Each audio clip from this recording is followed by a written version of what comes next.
Alright, what is up guys, Barry back here in another video, and in today's video we'll be talking about Arifureta's release date for Season 2, or Arifureta Season 2 release date, whatever you want to call it. There's going to be a lot of information in this video, a lot of updates have been made about this anime, and you're going to get a release date, the casting, the possibility of this anime in general, and how it was of even getting a Season 2. All links for this video is going to be down in the description, as well as links to the manga and anime if you want to go and purchase the Blu-rays and whatnot, and just in general support the anime. So the official website for the television anime of Ryo Shirakome's Arifureta from Commonplace to World's Strongest, which is a very long title and a stupid title in general. So it was revealed that on November 23rd that the second season has been greenlit. So since the beginning I felt that it had a good chance and a just better chance of getting a season 2 than a lot of other low tier isekais. So I'm not really too surprised that it's getting one.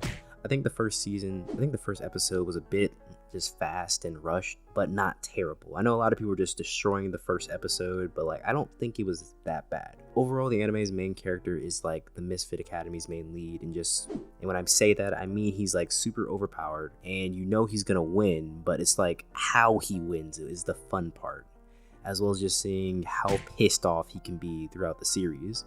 So the first season of the anime premiered on July 8th. Funimation streamed the series with subtitles, and it also streamed with an English dubbing on July 22nd. So yes, you got English dub for this anime. So Asred and White Fox are the studios that did the first season of the anime. White Fox has been replaced with Studio Mother. White Fox has a little more animes under its belt, but we'll get back into Studio Mother later. As far as Asred, so Asred is not great when it comes to being recognized from the mainstream audience of the anime in general. So like the average 9-year-old who watches Demon Slayer and My Hero Academia doesn't know who they are. But Asred is great when it comes to harems, as well as early 2000s mediocre projects. Okay, so great is a bit of a stretch, but they try. Kenji Yoshimoto directed the first season of the anime, and he was a part of the Unbreakable Machine Doll, the Seven Mortal Sins, and Genshinken 2, which I think makes a lot of sense when you look at how well this anime performed. So Arifureta had a combination of the action scenes from Machine Doll, as well as the pacing of the anime felt a lot like Genshinken 2, and Seven Mortal Sins was all the harem trash that we love. So respectfully to Mr. Yoshimoto, if he would have nailed Arifureta season 1, it would have been the best thing he worked on, which is a reasonable expectation for the anime, as well as a diss at the same time. But now let's talk about why you came here, the release date. So the Comic Natalie website reported more of the casting and information, as well as the January 13th premiering of the second season television anime season of Arifureta from Commonplace to World's Strongest. So yeah, it's coming out at the beginning of 2022, right before the big hitters actually come back. So season 2 of Arifureta will be having a new director and a new studio. We already kind of talked about the Studio Mother and them being the second studio added on, and we also talked about the first season studio director. So as far as the actual studio, there is little to like no information.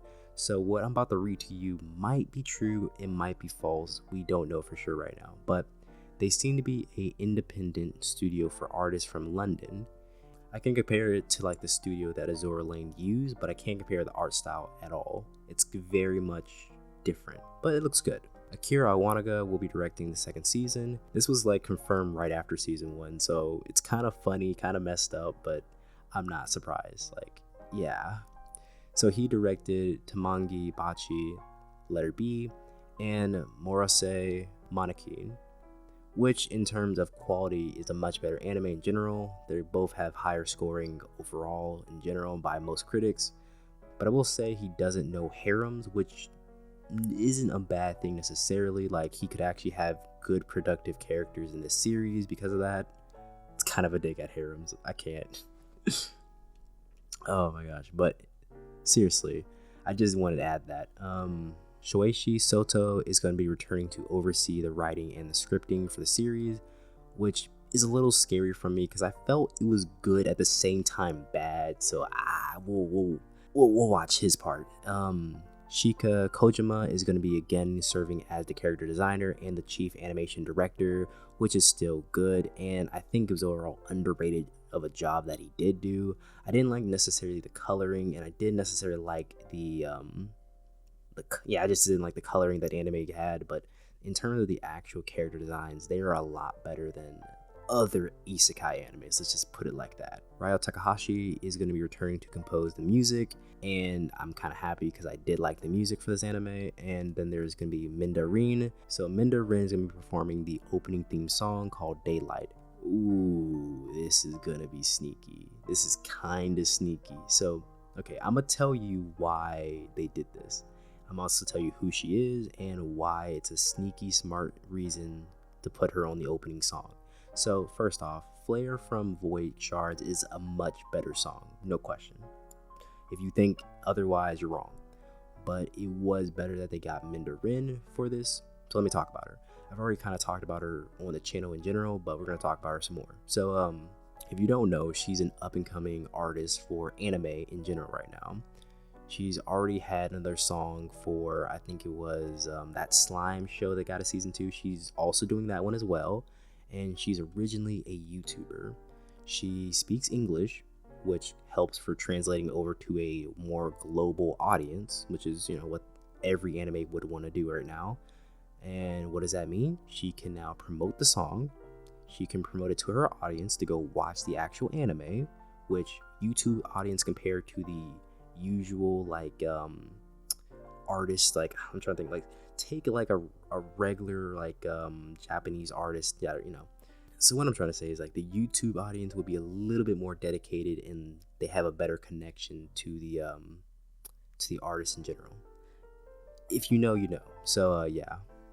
So she can ask her audience to promote the show and they can watch it, and she can also help when it comes to mainstream appeal to the show because, like I said, she's singing it in English, which appeals to the USA, which, you know, sorry to say, they won't appeal to us, is what it is. Makes it more global. Overall, good hiring. Like I said, I don't think the song is actually better though.